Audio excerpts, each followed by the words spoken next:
Good morning friends. और आज एक महत्वपूर्ण टॉपिक है। कौन सा? तो प्राकृतिक आपदा। और इस प्राकृतिक आपदा में हम लोग बहुत कुछ जानेंगे कि भारत की आपदा प्रबंधन नीति, सेंडाई फ्रेमवर्क और भी जितने सारे जो पूरी दुनिया में अब तक क्रियाकलाप हुए हैं, मानव ने जो समिट और बहुत सारे एक्ट भी बनाए गए हैं, उस सब का हम लोग विस्तृत इसमें अध्ययन करेंगे। और यह टॉपिक किसका है? यह टॉपिक आपको पर्यावरण से भी संबंधित है और ज्योग्राफी का भी कोर्स सब्जेक्ट में यह आता है।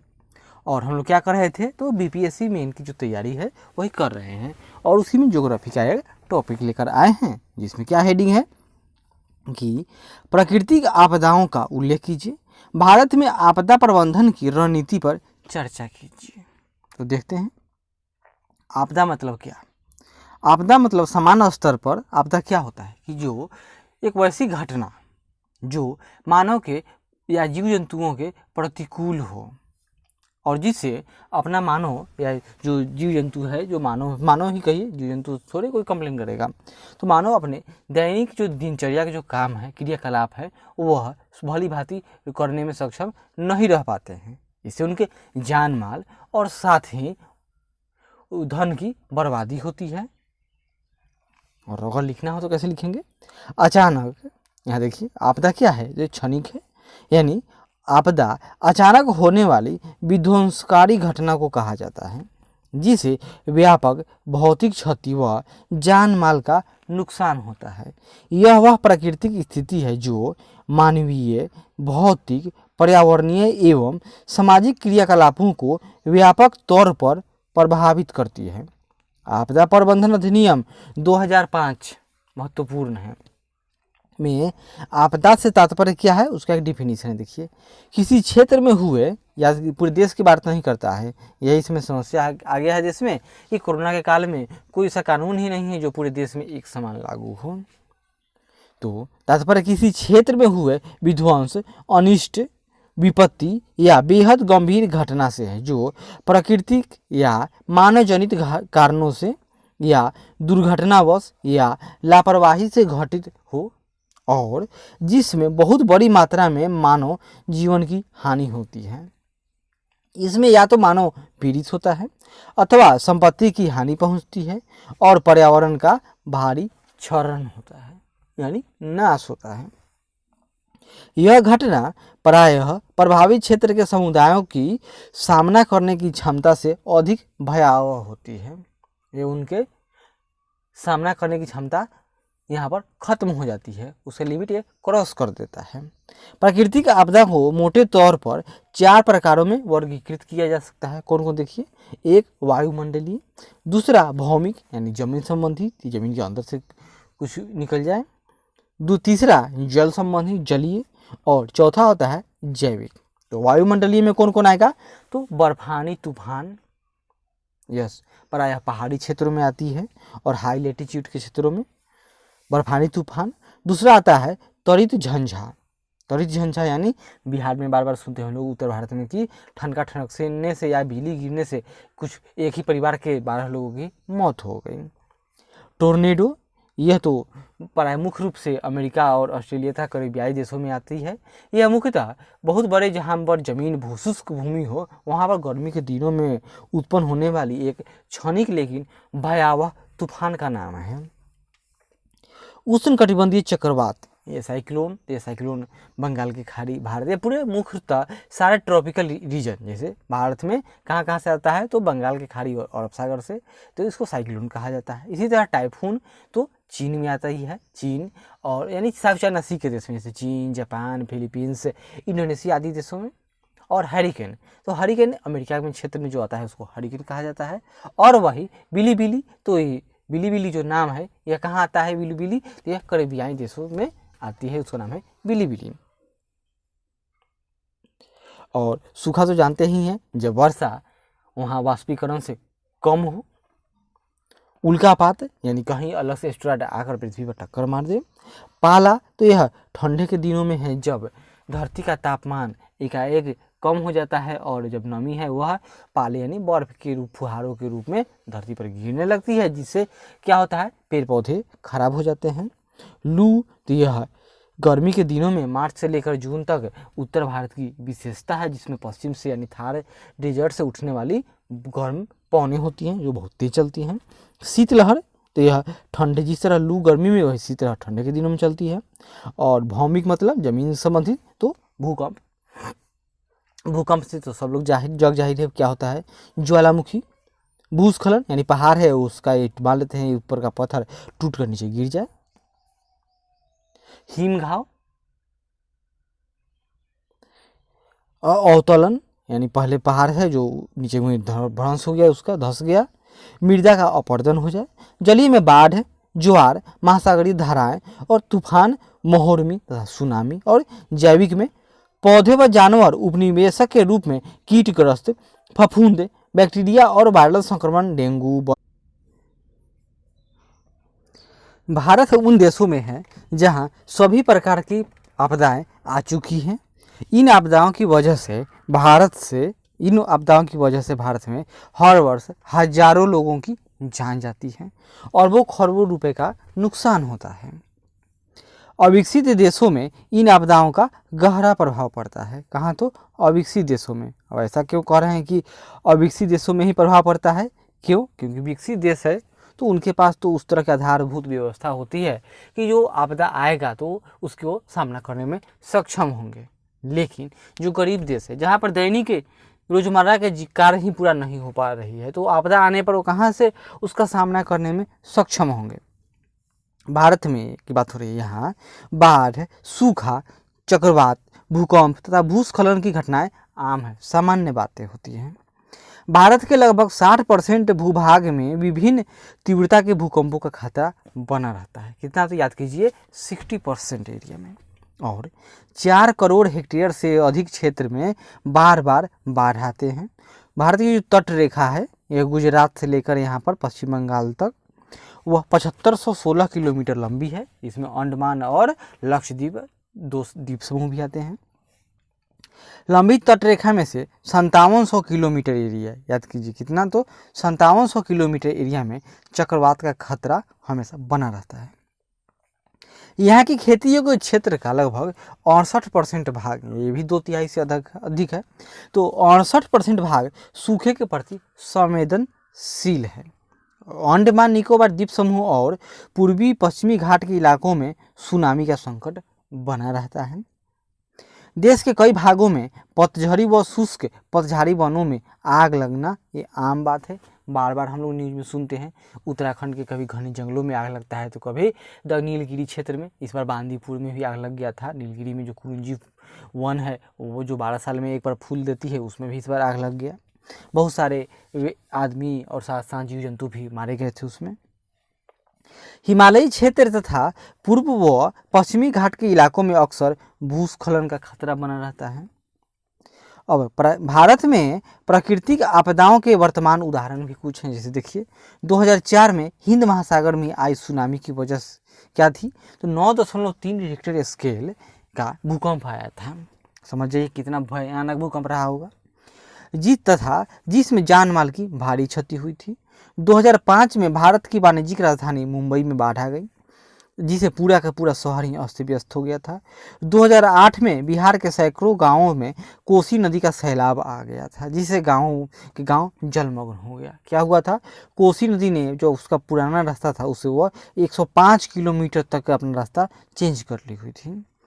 अगस्त 2010 में जम्मू कश्मीर के लेह में बादल फटने के कारण 113 लोग मारे गए थे। 2013 में उत्तराखंड में बादल फटने की वजह से जबरदस्त तबाही मची और हजारों लोगों की मौत हो गई।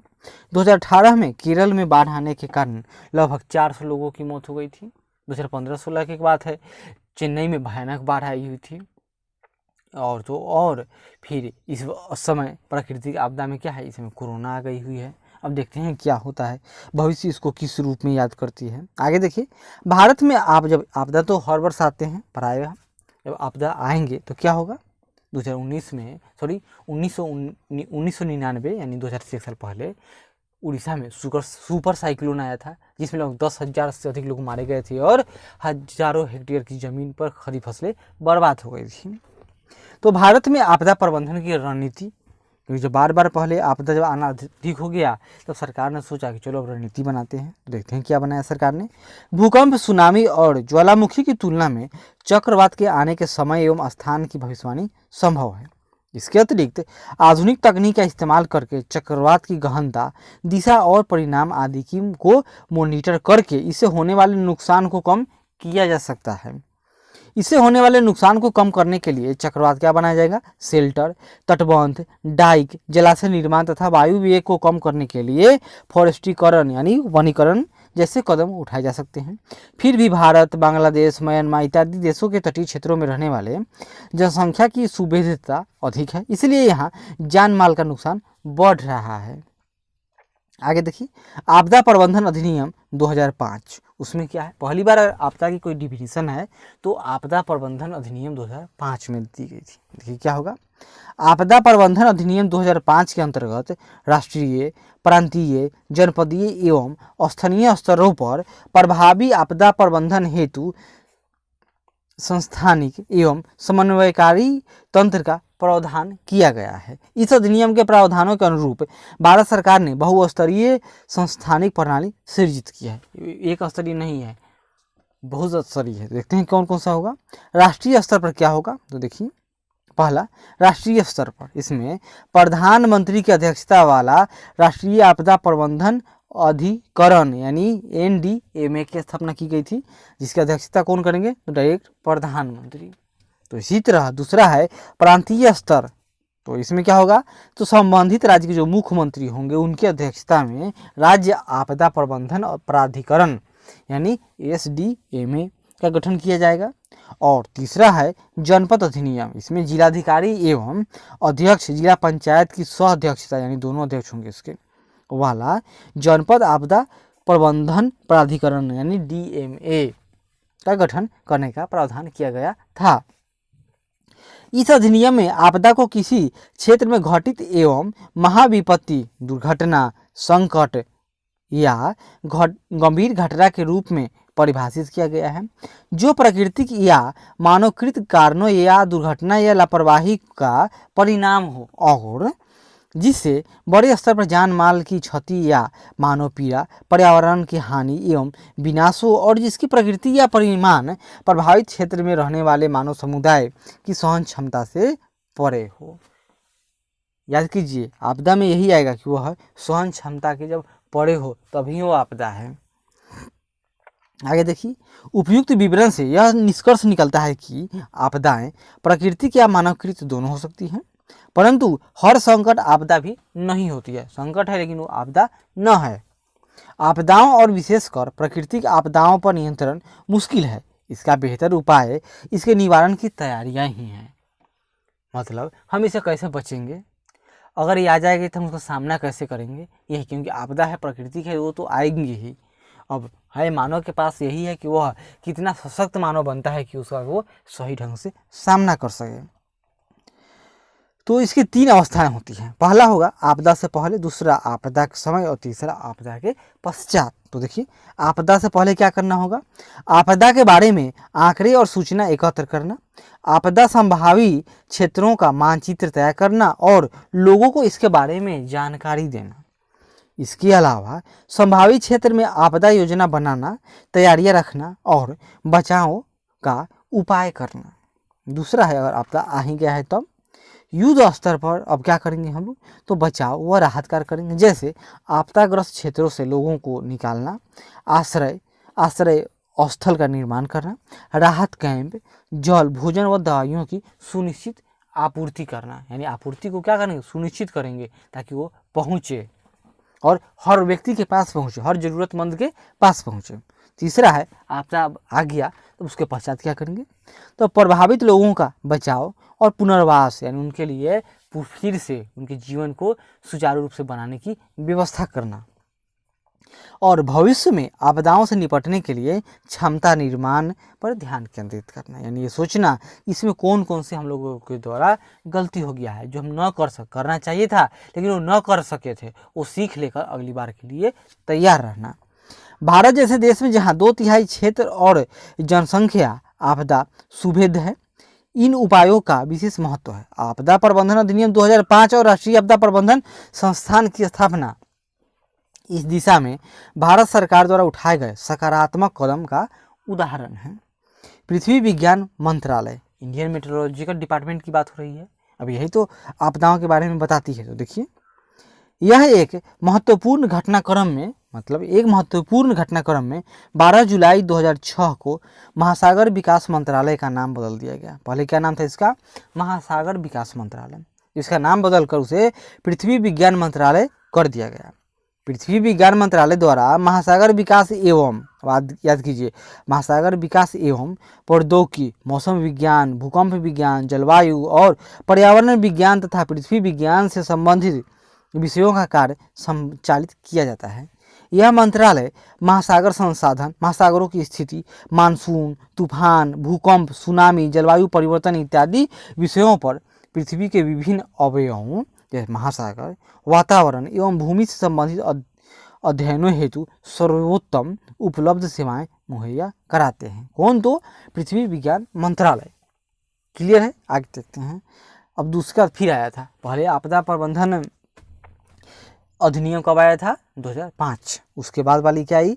राष्ट्रीय आपदा प्रबंधन योजना 2016। देखिए, प्रधानमंत्री नरेंद्र मोदी द्वारा 1 जून 2016 को राष्ट्रीय आपदा प्रबंधन योजना जारी की गई। इस योजना में 2015 से लेकर 2030 की अवधि में आपदा जोखिम में कमी लाने हेतु सेंडाई फ्रेमवर्क, हम लोग आगे पढ़ेंगे कि सेंडाई फ्रेमवर्क क्या है। संयुक्त राष्ट्र संघ के जो तरह तरह के बैठक होते हैं उसी में कोई जो रिजोल्यूशन पास किया जाता है उसी में से यह एक सेंडाई फ्रेमवर्क है, जिसका हम लोग विस्तृत अध्ययन करेंगे नीचे।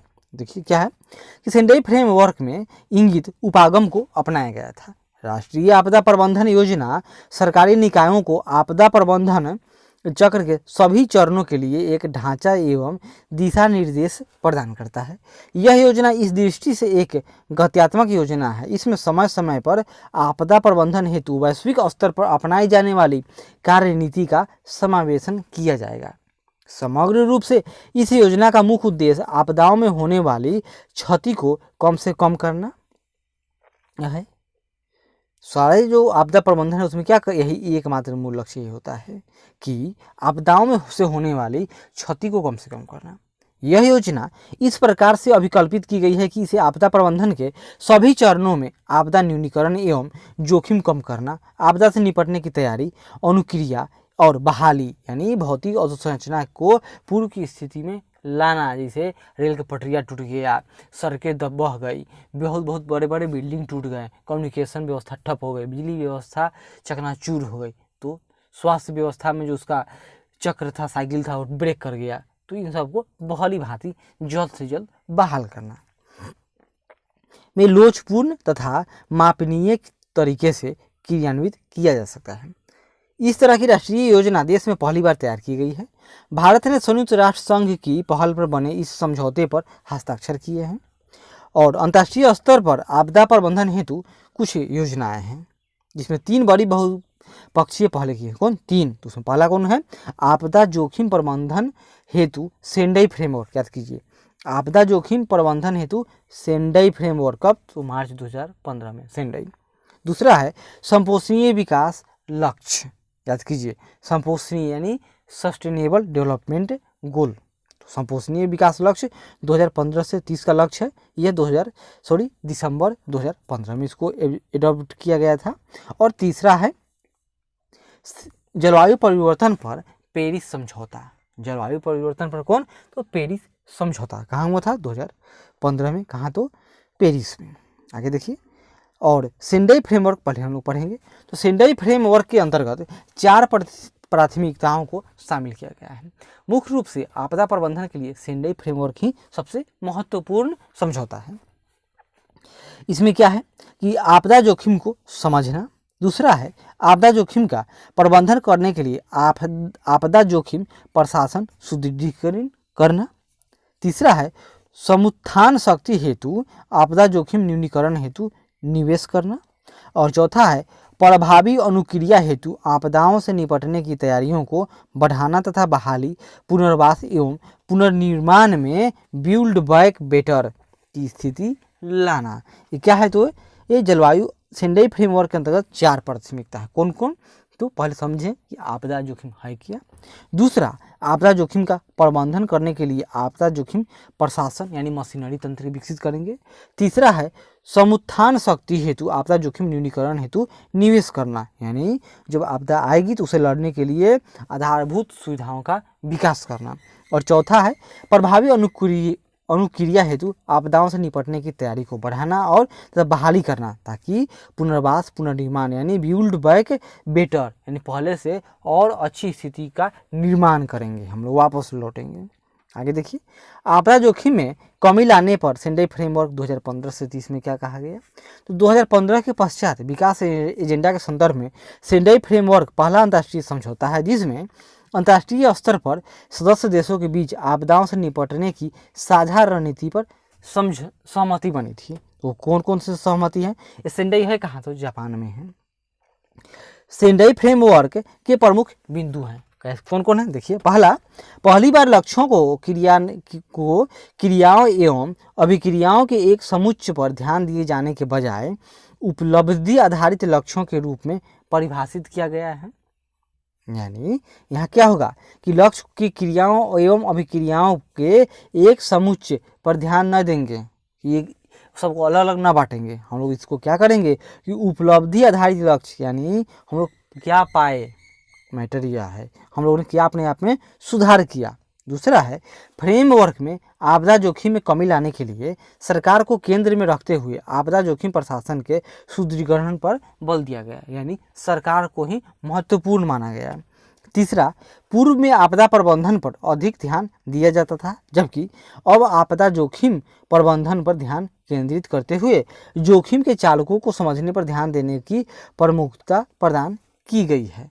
यानी पहले था कि आपदा का मैनेजमेंट करेंगे, लेकिन अब हो गया नहीं, जोखिम, उसे जान माल की कितना हानि है उस पर ध्यान दिया जाएगा, जान माल की हानि को कम कर दिया जाएगा। यानी इसमें न देखा जाएगा कि कितना रुपया या कितने पैसा खर्च करने पड़ रहे हैं। चौथा, फ्रेमवर्क में प्राकृतिक खतरों से उत्पन्न होने वाली आपदाओं के साथ साथ अन्य सभी आपदाओं को समान महत्व दिया गया है, यानी मानवीय खतरा को भी समान महत्व मिला था। पांचवा क्या है? यह फ्रेमवर्क सामाजिक और औचित्यताओं, याद कीजिए, सामाजिक और औचित्यताओं के साथ साथ पर्यावरणीय पहलुओं पर भी यथोचित ध्यान देता है। यह माना गया है कि आपदाओं में कमी लाने के लिए समन्वित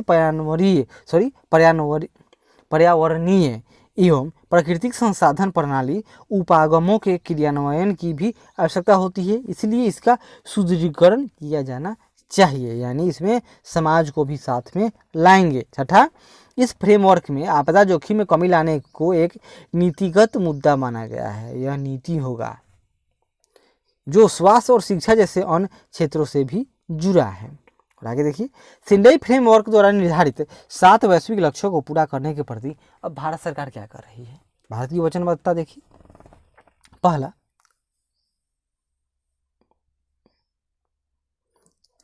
सन 2030 तक, 2030 की बात आ गई, देखिए यहाँ पर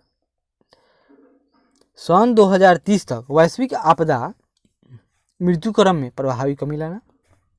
2005 से 15 की तुलना में 2020 से 30 के दशक में औसत प्रति 1 लाख जनसंख्या पर वैश्विक मृत्यु दर में कमी लाना, ये लक्ष्य है। दूसरा, सन 2030 तक वैश्विक स्तर पर आपदाओं से प्रभावित लोगों की संख्या में प्रभावी कमी लाना। 2005 से 15 की तुलना में 2020 से 30 के दशक में प्रति इकाई दहाई सैकड़ा हज़ार 10 लाख 1 लाख है, प्रति 1 लाख जनसंख्या आपदा प्रभावित लोगों की औसत जनसंख्या में कमी लाना।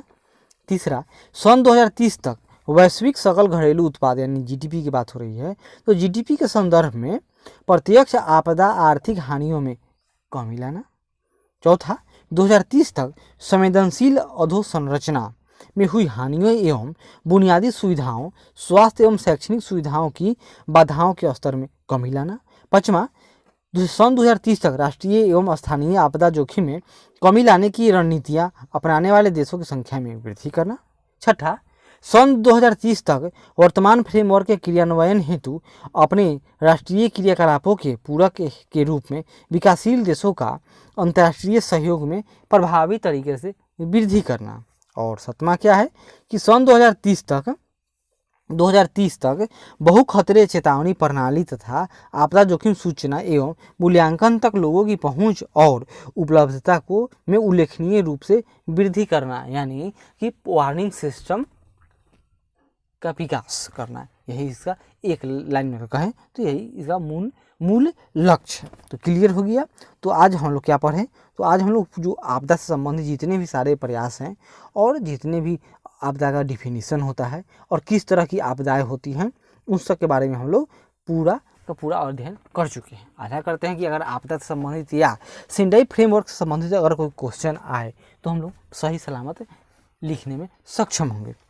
तो इसी के साथ धन्यवाद। आशा करते हैं कि अच्छा लगे तो ज़रूर लाइक करें, शेयर करें, कमेंट करें और सब्सक्राइब करें। धन्यवाद।